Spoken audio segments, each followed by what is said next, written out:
ఓం శాంతి. ఈరోజు Murali date 21 October 2024. బాబా చెప్తున్నారు, మధురమైన పిల్లల్లారా, సత్యమైన తండ్రితో సత్యంగా ఉండండి. సత్యమైన చాట్ను ఉంచండి. జ్ఞానాహంకారంను వదిలి స్మృతిలో ఉండి పూర్తిగా పురుషార్థం చేయండి. ప్రశ్న: మహావీర పిల్లల ముఖ్యమైన గుర్తు ఏది? జవాబు: ఎవరి బుద్ధిలో నిరంతరం తండ్రి స్మృతి ఉంటుందో వారు మహావీర పిల్లలు. మహావీరులు అనగా శక్తివంతులు. మహావీరులు అనగా వారు నిరంతరం సంతోషంగా ఉంటారు. వారు ఆత్మాభిమానులుగా ఉంటారు. వారికి ఏమాత్రము దేహాభిమానం, దేహ అహంకారం ఉండదు. ఇటువంటి మహావీరుల బుద్ధిలో నేను ఆత్మను, బాబా నన్ను చదివిస్తున్నారు అని ఉంటుంది. ఓం శాంతి. ఆత్మల తండ్రి ఆత్మీక పిల్లలను అడుగుతున్నారు, మిమ్మల్ని మీరు ఆత్మలుగా భావించి కూర్చుని ఉన్నారా? ఎందుకంటే ఇది కొంచెం కష్టమని, ఇందులోనే శ్రమ ఉందని తండ్రికి తెలుసు. ఆత్మాభిమానులుగా అయి కూర్చుని ఉన్నవారినే మహావీరులు అని అంటారు. స్వయాన్ని ఆత్మగా భావించి తండ్రిని స్మృతి చేయువారిని మహావీరులు అని అంటారు. సదా స్వయాన్ని ప్రశ్నించుకుంటూ ఉండండి, నేను ఆత్మాభిమానిగా ఉన్నానా? స్మృతి ద్వారానే మహావీరులుగా అనగా సుప్రీంగా అవుతారు. ఇతర ధర్మాల వారెవ్వరూ ఇంత సుప్రీంగా అవ్వలేరు. వారు వచ్చేది కూడా ఆలస్యంగా వస్తారు. మీరు నెంబర్ అనుసారం సుప్రీంగా అవుతారు. సుప్రీం అనగా శక్తివంతులు లేక మహావీరులు. వారికి ఆంతరికంలో నేను ఆత్మను అనే ఖుషి ఉంటుంది. అంతేకాక సర్వాత్మల తండ్రి మమ్మల్ని చదివిస్తున్నారు అనే సంతోషం కూడా ఉంటుంది.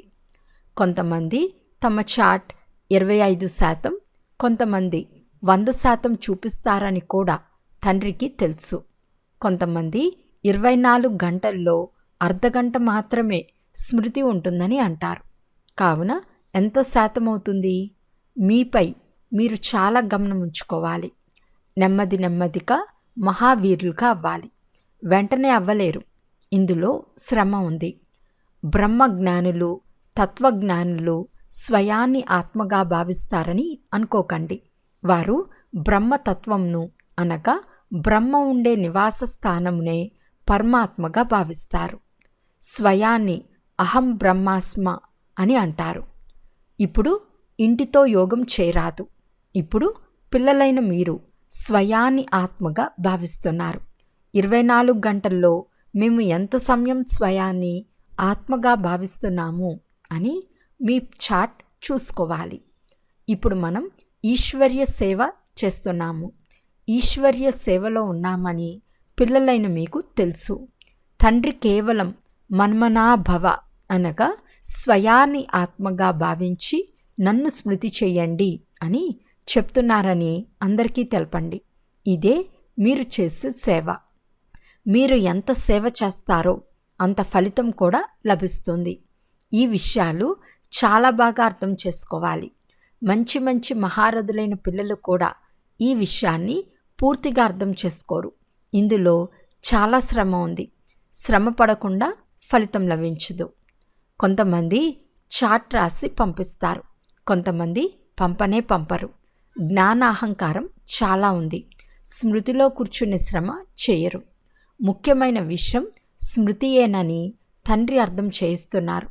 నా చాట్ ఎలా ఉంది అని స్వయాన్ని పరిశీలించుకుంటూ ఉండాలి. ఎలా ఉందో నోట్ చేసుకుంటూ ఉండాలి. చాట్ రాసే పరిస్థితి అయితే లేదని చాలామంది అంటూ ఉంటారు. స్వయాన్ని ఆత్మగా భావించి పరమాత్మను స్మృతి చేయటమే ముఖ్యమైనదని తండ్రి చెప్తున్నారు. ఇక్కడ స్మృతిలో కూర్చున్నప్పుడు కూడా మధ్యలో నేను ఎంత సమయం స్మృతిలో ఉన్నానని స్వయాన్ని ప్రశ్నించుకోండి. ఇక్కడ కూర్చున్నప్పుడు మీరు స్మృతిలోనే ఉండాలి. చక్రం తిప్పినా పర్వాలేదు. మనం బాబా వద్దకు తప్పకుండా వెళ్ళాలి. పవిత్రులై సతోప్రధానంగా అయి వెళ్ళాలి. ఈ విషయాన్ని చాలా బాగా తెలుసుకోవాలి. చాలామంది వెంటనే మర్చిపోతారు, తమ సత్యమైన చాట్ను తెలపరు. ఇలాంటి మహారథులు చాలామంది ఉన్నారు. సత్యమైప్పుడు చెప్పనే చెప్పరు. అర్ధకల్పం అసత్య ప్రపంచం కొనసాగినందున అసత్య సంస్కారం ఆంతరికంలో గట్టిపడిపోయింది.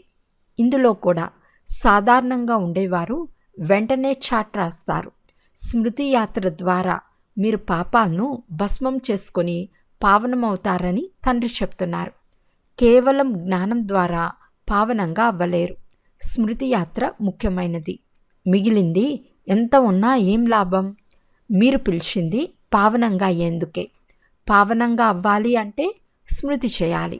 ప్రతి ఒక్కరూ సత్యంగా తమ తమ చాట్ తెలపాలి. ఇక్కడ మీరు 35 గంట కూర్చున్నప్పుడు నేను ఎంత సమయం స్వయాన్ని ఆత్మగా భావించి తండ్రి స్మృతిలో ఉన్నాను అని స్వయం పరిశీలించుకోవాలి. చాలామంది సత్యం చెప్పేందుకు సిగ్గుపడతారు. తండ్రికి సత్యం చెప్పరు. వారు సేవను గురించిన సమాచారం, ఇది చేశాను, ఇంత సేవ చేశాను, ఇంతమందికి అర్థం చేయించాను అని తెలుపుతారు. కానీ స్మృతి యాత్రను గురించిన చాట్ రాయరు. తండ్రి చెప్తున్నారు, స్మృతి యాత్రలో లేనందునే మీ బాణం ఎవ్వరికీ తగలదు. జ్ఞానఖడ్గంలో స్మృతి అనే పొదును నింపుకోరు. జ్ఞానమేమో వినిపిస్తారు. పోతే యోగ బాణం తగలటం చాలా కష్టం. బాబా చెప్తున్నారు, 45 నిమిషాల్లో 5 నిమిషాలు కూడా స్మృతి యాత్రలో కూర్చుని ఉండరు. స్వయాన్ని ఆత్మగా భావించి ఎలా స్మృతి చేయాలో వారికి అర్థం కాదు. చాలామంది మేము నిరంతరం స్మృతిలో ఉంటామని అంటారు. బాబా చెప్తున్నారు, ఈ స్థితి ఇప్పుడే రాదు. నిరంతరం స్మృతిలో ఉంటే ఇప్పటికీ కర్మాతీత స్థితి వచ్చేయాలి. జ్ఞాన పరాకాష్ఠ అందుకుని ఉండాలి. వారు ఇతరులకు కొద్దిగా అర్థం చేయించిన వారికి బాణం బాగా తగులుతుంది. శ్రమ ఉంటుంది కదా. విశ్వానికి అధికారులుగా ఎవ్వరూ ఊరికే అవ్వలేరు. మాయ మీ బుద్ధి యోగంను ఎక్కడెక్కడో తీసుకుపోతుంది. బంధుమిత్రులు మొదలైన వారు గుర్తుకు వస్తూ ఉంటారు. ఎవరైనా విదేశాలకు వెళ్ళవలసి వస్తే వారి బంధుమిత్రులు, స్టీమర్, విమానము మొదలైనవన్నీ గుర్తుకు వస్తూ ఉంటాయి. విదేశాలకు వెళ్ళే కోరిక వారిని లాగుతూ ఉంటుంది. బుద్ధియోగం పూర్తిగా వేరైపోతుంది. ఇతరుల వైపుకు బుద్ధి వెళ్లకుండా ఉండటం చాలా కష్టమైన విషయం. కేవలం ఒక తండ్రి స్మృతి మాత్రమే ఉండాలి. ఈ దేహం కూడా గుర్తు రాకూడదు. మీకు ఈ స్థితి చివరిలో వస్తుంది. రోజు రోజుకు స్మృతి యాత్ర ఎంతెంత పెంచుకుంటూ ఉంటారో అంత కళ్యాణం ఉంటుంది. ఎంత స్మృతిలో ఉంటారో అంత సంపాదన ఉంటుంది. శరీరాన్ని వదిలితే ఆ సంపాదన చేయలేరు. చిన్న శిశువుగా జన్మిస్తారు, కావున సంపాదించలేరు. ఆత్మ ఈ సంస్కారాన్ని తీసుకెళ్లిన స్మృతిని కలగజేసే టీచర్ కావాలి కదా. తండ్రిని స్మృతి చేయమని వారు కూడా స్మృతిని పెంచాలి కదా. తండ్రి స్మృతి ద్వారా మాత్రమే పావనంగా అవుతారని మీకు తప్ప మరెవ్వరికీ తెలియదు. వారు గంగా స్నానమే శ్రేష్టమని అనుకుంటారు. అందువలన గంగా స్నానమే చేస్తూ ఉంటారు. ఈ బాబా ఇవన్నీ అనుభవించిన వారే కదా. ఇతడు అనేక మంది గురువులను ఆశ్రయించాడు. వారి నీటితో స్నానం చేసేందుకు వెళ్తారు. ఇక్కడ మీరు స్మృతి యాత్రలో స్నానం చేస్తారు. తండ్రి స్మృతి ద్వారా తప్ప దేనితో కూడా ఆత్మ పావనంగా అవ్వలేదు. దాని పేరే యోగం అనగా స్మృతి యాత్ర. జ్ఞానాన్ని స్నానమని అనుకోరాదు. ఇది యోగ స్నానం. జ్ఞానము అనగా చదువు. యోగ స్నానం ద్వారా పాపాలు తొలగిపోతాయి. జ్ఞానం మరియు యోగం రెండు వేరువేరు విషయాలు. స్మృతి ద్వారానే జన్మ జన్మాంతరాల పాపాలు భస్మమవుతాయి. తండ్రి చెప్తున్నారు, ఈ స్మృతి యాత్ర ద్వారానే మీరు పావనమై సతోప్రధానంగా అవుతారు. తండ్రి చాలా బాగా అర్థం చేయిస్తున్నారు. మధురాతి మధురమైన పిల్లల్లారా, జ్ఞానంను చాలా బాగా అర్థం చేసుకోండి. ఇది మర్చిపోరాదు. స్మృతి యాత్ర ద్వారానే జన్మ జన్మాంతరాల పాపాలు తొలగిపోతాయి. పోతే జ్ఞానం ద్వారా సంపాదన జరుగుతుంది. స్మృతి, చదువు ఈ రెండు వేరువేరు విషయాలు. జ్ఞాన విజ్ఞానాలు. జ్ఞానము అనగా చదువు, విజ్ఞానము అనగా యోగం అనగా స్మృతి. జ్ఞాన యోగాల్లో దేనిని శ్రేష్టమని అనుకుంటున్నారు? స్మృతి యాత్ర చాలా గొప్పది. దీనిలోనే కష్టం ఉంది. అందరూ స్వర్గానికేమో వెళ్తారు. సత్యుగం స్వర్గం, త్రేతాయుగం సగం అంటే సెమీ అసంపూర్ణ స్వర్గం. ఈ చదువు అనుసారం అక్కడకు వెళ్ళి విరాజమానమై ఉంటారు. ముఖ్యమైనది యోగం. ఎగ్జిబిషన్, మ్యూజియం మొదలైన వాటిల్లో కూడా మీరు జ్ఞానం అర్థం చేయిస్తారు. యోగం చేయించలేరు, అర్థం చేయించలేరు. కేవలం స్వయాన్ని ఆత్మగా భావించి తండ్రిని స్మృతి చెయ్యండి అని చెప్తారు. జ్ఞానం విస్తారంగా తెలుపుతారు. తండ్రి చెప్తున్నారు, ముఖ్యంగా స్వయాన్ని ఆత్మగా భావించి తండ్రిని స్మృతి చేయమని తెలపండి. ఈ జ్ఞానం ఇచ్చేందుకే మీరు ఇన్ని చిత్రాలు మొదలైనవి తయారు చేస్తున్నారు. యోగం కొరకు చిత్రాలు అవసరం లేదు. జ్ఞానం అర్థం చేయించేందుకు చిత్రాలు తయారు చేయబడతాయి. స్వయాన్ని ఆత్మగా భావించటం వలన దేహ అహంకారం పూర్తిగా తొలగిపోతుంది. జ్ఞానాన్ని వర్ణించేందుకు తప్పకుండా నోరు అవసరం. యోగానికైతే ఒకే ఒక్క మాట, స్వయాన్ని ఆత్మగా భావించి తండ్రిని స్మృతి చేయాలి. చదువు కొరకైతే దేహం అవసరం. శరీరం లేకుండా ఎలా చదివిస్తారు? తండ్రి పతిత పావనులు, వారితో యోగం చేయాల్సి వస్తుంది కదా. కానీ యోగం చేయటం ఎవ్వరికీ తెలియదు. తండ్రి స్వయంగా వచ్చి నేర్పిస్తున్నారు. మనుషులకు ఎప్పుడు నేర్పించలేరు. తండ్రియే చెప్తున్నారు, నన్ను స్మృతి చెయ్యండి. దీనినే పరమాత్మ జ్ఞానమని అంటారు. పరమాత్మ ఒక్కరే, జ్ఞానసాగర్లు. ఇవి బాగా అర్థం చేసుకునే విషయాలు. అందరికీ ఇదే చెప్పండి. అనంతమైన తండ్రిని స్మృతి చేయండి. ఆ తండ్రి నూతన ప్రపంచాన్ని స్థాపన చేస్తున్నారు. నూతన ప్రపంచ స్థాపన జరుగుతోందని వారికే తెలియదు. అందుకే భగవంతుని స్మృతి చేయరు. సంకల్పంలోనే లేకుంటే, తెలియకుంటే ఎందుకు చేస్తారు? పరంపిత పరమాత్మ ఒక శివ భగవానుడే అని కూడా మీకు తెలుసు. బ్రహ్మ దేవతాయ నమః అని అంటారు. తర్వాత శివ పరమాత్మాయ నమః అని అంటారు. ఆ తండ్రే అత్యంత శ్రేష్టమైన వారు. కానీ వారెవరో కూడా తెలియదు. రాయరెప్పల్లో ఉంటే నమస్కారం ఎవరికి చేస్తున్నారు? అర్ధరహితంగా మాట్లాడుతూ ఉంటారు. ఇక్కడ మీరు శబ్దం నుండి దూరంగా వెళ్ళాలి అనగా నిర్వాణధామం, శాంతిధామానికి వెళ్ళాలి. శాంతిధామము, సుఖధామము అని అంటారు. అది స్వర్గధామం. నరకంను ధామం అని అనరు. పదాలు చాలా సులభం. క్రైస్తవ ధర్మం ఎంతకాలము కొనసాగుతుందో కూడా వారికి తెలియదు. క్రీస్తుకు 3000 సంవత్సరాల క్రితం స్వర్గం ఉండేదని కూడా అంటారు. అనగా దేవీ దేవతల రాజ్యం ఉండేది. ఆ తర్వాత 2000 సంవత్సరాలు క్రైస్తవ ధర్మం. ఇప్పుడు మళ్ళీ దేవతా ధర్మం రావాలి కదా.